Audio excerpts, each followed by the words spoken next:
So, a buddy of mine, he went to take language classes in France. And we were roommates at one point, and we wanted to go see him. And we booked flights and everything, and, got everything in order, and picked this one weekend. And then we were supposed to fly out, I believe, on a Thursday evening, make it a long weekend, add Friday to it. And then he calls us on Wednesday. We're like, hey, what's up? What's going on? And he was like, well, change of plans, guys. You gotta, you gotta drive here. And we're like, what? Drive what? What car? Ladies and gentlemen, a quick update. The reason we're sitting here, there's a lot of airplanes that are pushed ahead of us, and we're waiting for our turn to go into the ramp. Unfortunately, we flipped the airport around. Instead of landing south, they're landing north. So they're turning a lot of airplanes, and it's created a traffic jam. So it looks like we've got about 10 to 15 airplanes ahead of us that have to get out of the way before we're allowed to go back towards the gate. I'm hoping we're still going to be having an on-time arrival. So keep those seatbelts fastened. Okay, so where were we?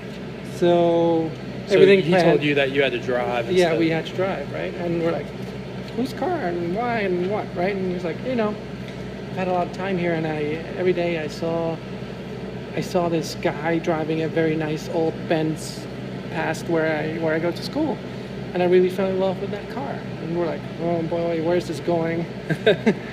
So he chased down the guy and asked him if he could buy his car in southern France.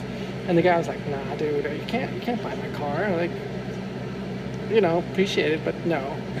So he went home, got on the internet, pulled up one of those car sites, right? Searched for the same car model, I don't know, Benz, whatever, 1982. And he found one. And it happened to be in Switzerland, where he grew up. And he was like, I need this car, guys. And we're like, sure. So my friend and I went to the buyer, bought the car for our friend, and instead of flying 1 hour, we turned it into a road trip and drove 6 hours and brought him his car. And then you just bought a one-way ticket back. Yeah, he then actually reimbursed us. And was like, like there's a whole discussion around it. Always, he's like, we're like, no, we're not going to do this for our flights and whatnot. And he was like, forget about it. You just bring me my car. I'll get you new tickets and whatnot to get back home. And that's what happened. That's cool. So yeah, we 1 hour flight turned into a 6 hour road trip, and it's just a fun memory that we all share now. So it was funny on the road trip down there, like when you guys had his car? Yeah, exactly. We had his car, and again, it was like this 1982 or something Mercedes-Benz, not an old-timer, but still like an old car, and it was a nice summer or spring weekend evening, and it was like cruising down south, and it was fun times. Did you have a good weekend once you got there?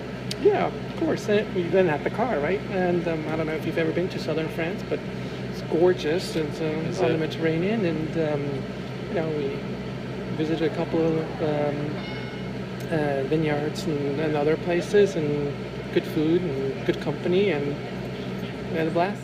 That's the cool thing about Switzerland. Everything is close, Yeah. You go on a road trip to Italy, it's 4 or 5 hours depending where you are. Go to the Alps, that's an hour away. Damn. So that's the really cool thing about it. That's so cool. So France, 6 hours, Italy 4 hours, the Alps an hour. Yeah, depending on where you are, it's the proximity that really makes it. At the same time, it's it's small, it's crowded. You don't have the wide landscapes like you'd have in in the Midwest or in. What was like the biggest shock to you moving here? What biggest shock? Yeah, like what were some of the things that you were like, whoa, this is different? Driving, I guess. Yeah, but shock. I mean, before I moved, obviously I came here a couple of times. I don't think there's anything shocking about it, because big East Coast cities are very, very close culturally to Europe. New York and Paris, or if you want to say so. I think that's a smaller gap than New York and rural America. Right. Culturally. True. So, yeah. go ahead, sorry. Yeah, no, I think that So social distance is not that big. have you spent much time in rural America yet? No, much time, no.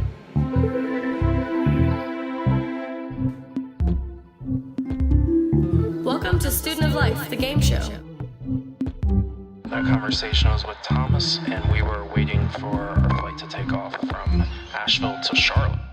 The next recordings took place with a group of friends as we hiked in western North Carolina, a little secret spot that Jocelyn found. It's pretty awesome, and we get some pretty cool stories. I would love one.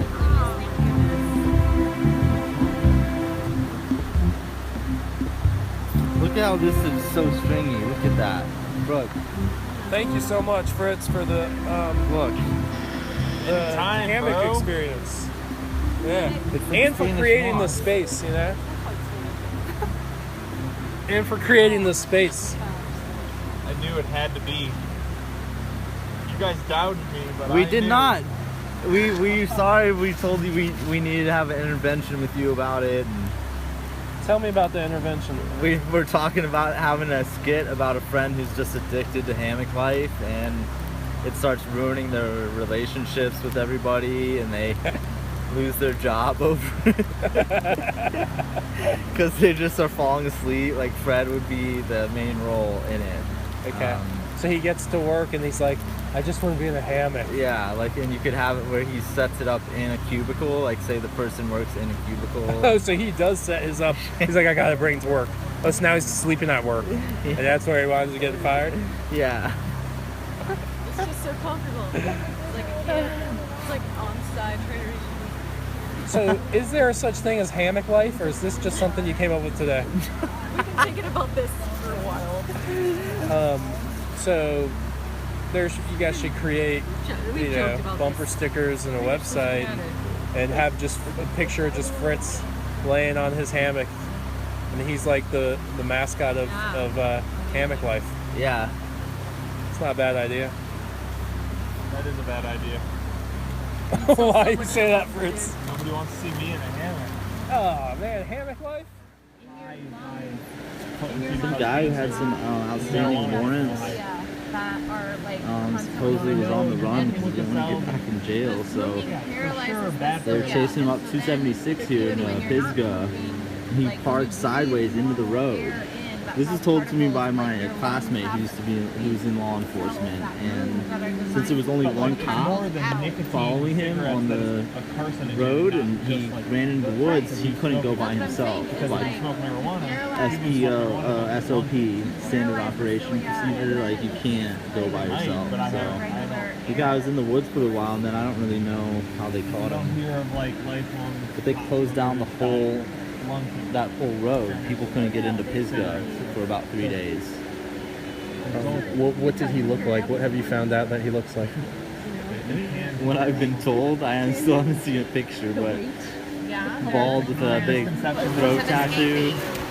And he was hiding out in Pisgah, and he apparently jumped out on some guy. No, thank you. Oh, okay. Jumped out when some guy was riding his bike on the trail. Jumped out on the trail with a gun and jacked this dude's bike. Hijacked the bike. Yeah, and then he was on a bike riding around, and they closed off the turkey pen entrance and all these different businesses, or it's the main Brevard entrance to Pisgah was all closed for 4 days. Oval. Yeah, and then some old man went missing in Hendersonville or in Mills River. How's that related? They don't know. The last I saw, they were we don't know if it's related. There's a fugitive out here and an old man missing, and we don't know. But then I heard they caught the guy. And how would you describe him? Looks? A scary skinhead looking motherfucker with a big ass neck tat. I can't imagine growing up in San Fran. Were you in the city? No, I lived on the peninsula. I grew up in Redwood City, which is 30 miles south Oh, cool. of San Francisco. So not all that far, maybe from Shoreline Amphitheater and stuff? Yeah, Twice. exactly. Which is In Mountain View. Mountain View, I'm right? casting to you. It was a friend of a friend's birthday. I was like my friend's date to this birthday party. And it was at this place called the Supper Club. And we had never heard of it before. So we drove into the city and they had like valet parking. We had like dressed up because it was like, you know, a fancy birthday party, dinner in the city, whatever. So they valeted our car and we go in and the hostess, all the wait staff are like in full on drag, like super. You guys are in high school? No, we were like in our early 20s. Oh, okay. So legal drinking age, like partying age. And Just post-college. yeah, so we go in and the hostess, hi, I'm your hostess tonight. My name's Dan. And he's like this bald guy with no shirt on, but like with glitter on and like go-go boots really high. And so they bring us upstairs to where we're eating dinner and there's no tables in this place at all. It's shaped like a big U and it's all like this like long couch, like this long bed thing. One big long view couch. I guess we gotta go. All right, you can continue. Okay, there. to be continued. No, you can continue right now. As we Okay, walk. so we go in. Oh, we're not actually leaving Yeah, with I our guess we're stuff. not. We're I just guess- going down to the beach. Yeah, I guess so. Okay, so continue there. Okay, so we go in and you get on this bed. You have to take off your shoes so that you can lay down on this bed. And so it's shaped like a U, and the center part that doesn't have any of the bed stuff is like a stage, and they have like performance art, like dancers, like performing while you eat. Right? Get all the stuff. We're rolling. Down this way. Oh shit. All right, so there's this. So you get in this room, and it's just a bunch of huge bed, U-shaped bed, Yeah. covering a whole room, and So then you, in the like, middle take your there's a little stage. Yeah. So you take off your shoes, and you're just. You lay on, you like lounge, you lay on this bed while they bring you food. There's no menu or anything. It's just whatever the courses are, and they just keep bringing you food. Oh, so it's just prepaid. Yeah. Um. And, So okay, sorry. so then at one point, there's these contortionists, and they're like three little girls, like they were maybe 10 years old or something. And they're doing all this gymnastics performance that had all this weird like contortionism stuff. Anyway, we're like, oh, that's weird. So we like party and drink, and then later it turns into a dance party, and everyone like finishes their meal and goes down to the dance party. And we go to the bathroom at one point, and someone goes, be careful before you go in there, because someone went in the bathroom and just puked everywhere, so be careful. And we're like, holy shit, okay. And so we go in there, and it's one of the little girls that was the contortionist who was like throwing up in the bathroom, and we were like, holy fuck, what's even going on right now? So we go just back out to like the dance party, and one of our friends was back near the table where we were eating, and he had one shoe on, and then there was one random ass shoe just laying there that was not his. He's complaining that some drunk person like put on his shoe and left, and he didn't want to put on this dirty shoe. So we thought, okay, we'll go looking for your shoe. And so we go down into the dance party, like crouched down like this, just scoping everyone's shoe, trying to find that one motherfucker that had two different shoes on, but we never found him. And our friend had to leave with one shoe on. That's good. And it was an epic birthday party. Yeah, I love that story. That's a good one. To close out today's show, Christian is my Uber driver as I arrive in Vegas.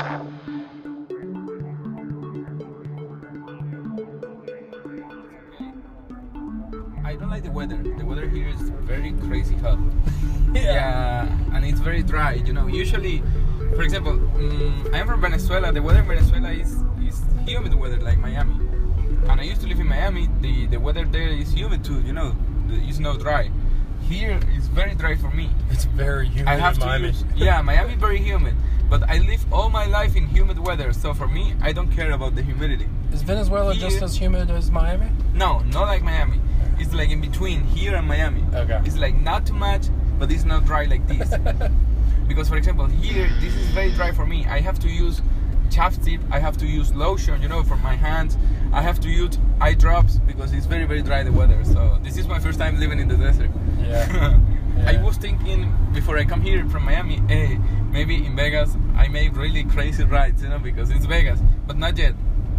All the rides was really nice people, nice person.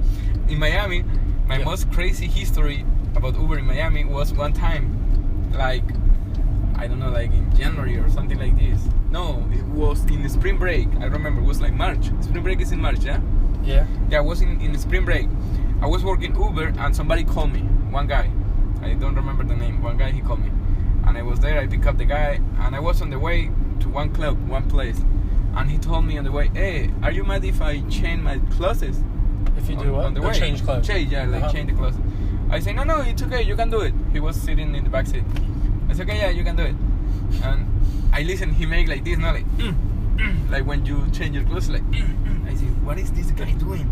But I didn't see back. Okay. When I finished the ride, it was long ride, like 40 minutes. When I finished the ride, was to Fort Lauderdale, from Miami to Fort Lauderdale. When I finished the ride, this guy, I make this like, okay, bye-bye, and he was a woman. You know, these guys... he changed into his I is like travestis, you know, like transfer or something like this. Right. In English, what is the name in English?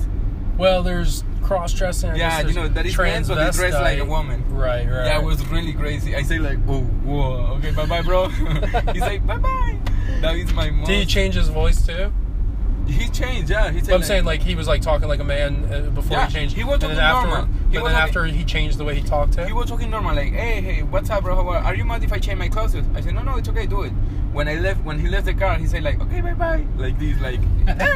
I say, fuck, it's crazy. That is like my most crazy history about Uber. Yeah, that's a pretty good I don't know story. if you know about the situation in my country right now, but it's very bad. So yeah. I confuse it sometimes with I know Philippines also has some horrible. Venezuela's the one where the leader is just killing peoples. Is he the one killing your own people that when they're the drugs, or is that Philippines? I think that is Philippines. Okay. In my country we don't have drugs.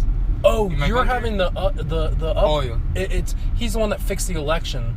And and that is my country. And your whole people are like, we don't want you. We didn't vote for you, and they came up with ridiculous results that weren't true. And the situation in my country is corruption. The president, he is corrupt. He's still you know, my country, Venezuela, we have a lot of petroleum, the oil, you know, like from the this guy, he steals the money from the petroleum, so the country right now is broke, and he's still in the president, he's still in the power there because he is corrupt. The president is corrupt. The what is the name? You have in the United States, you have president, house, and Congress. Yeah. Okay. In my country, it's like president. The president is corrupt. The Congress right now is corrupt. Everything, all the people in the government is corrupt. And does it have to do with the petroleum? Yeah, to steal the money. It's crazy situation. That sucks. Yep. And what that was the one where there was the leader beforehand. He died just not that long ago, right? The previous president. The other one, Chavez. Yeah. Hugo Chavez. Who was crazy too. Chavez was crazy because, for example, I right now I'm 22 years old. From all my life, I just know Chavez like president. I didn't know president before Chavez because, you know, I always remember Chavez because he was like 15 years president. He was bad president because he was like Robin Hood, you know. He steal money from rich people to give to poor people. Right. So he broke a lot of people in the country. If your family was rich, he steal the money from your family. So it was crazy situation. Oh, look at that. Yeah, Chavez was bad president, but when Chavez was you know, like alive, all the situation was normal. Bad, but normal. Right. Right now it's bad, crazy, 10 times bad. Very bad. I'm sorry to hear that. Do you still have family over there? All my family from my mom, they are from Colombia. So all my family from my mom, they live in Colombia. all my family from my dad, we are from Venezuela. Okay. I have, for example, right now in Venezuela, my grandmother, she's still in Venezuela, and some uncles. Uncles, no, uncle, tío, uncle. Yeah, cousin is, some uncles. So, because I have a lot of family living here, living in Colombia, living in Spain, because right now the Venezuelan people are leaving the country to everywhere. For the same situation, the situation in Venezuela is very, very bad right now. Do you talk to your grandma? Like, you're on the phone? Like 2 times every week or something like this. It's very hard because she don't have visa to come here, you know. She would though. And right now, maybe 1 year ago or 2 years ago was really easy to get the visa to come to the United States. But right now it's really hard because the president, it's not my president, the president in Venezuela, he is fucking crazy and he closed the embassy of United States in Venezuela. So right now you can't go to the embassy to get the visa. It's crazy. He's not your president. I'm very new here, so let me try to explain it. This is like Las Vegas Boulevard. I know this is the most newer resort in Vegas area. It's like the most newer complex. Okay. Mandarin. This one. Oh. Yeah, this is like the most newer resort in Vegas area. Here, the people say City Center. That is the name of this complex. That's cool. Hey, sorry for my bad English. No, you've been great. Are you kidding me, Christian? You have But great the reason English. I left Miami because I like Miami a lot. I think it's a beautiful city, but I need to improve my English. And Miami is a very bad place to learn English. Because you could just speak Spanish. I never practice English in Miami. Everybody speak Spanish there. So Right. I never ever practice English in Miami. Right. For that reason I left. Okay. But I'm thinking move back there soon. Christian, it's been a pleasure. Hey, sir. Nice to meet you. Yeah.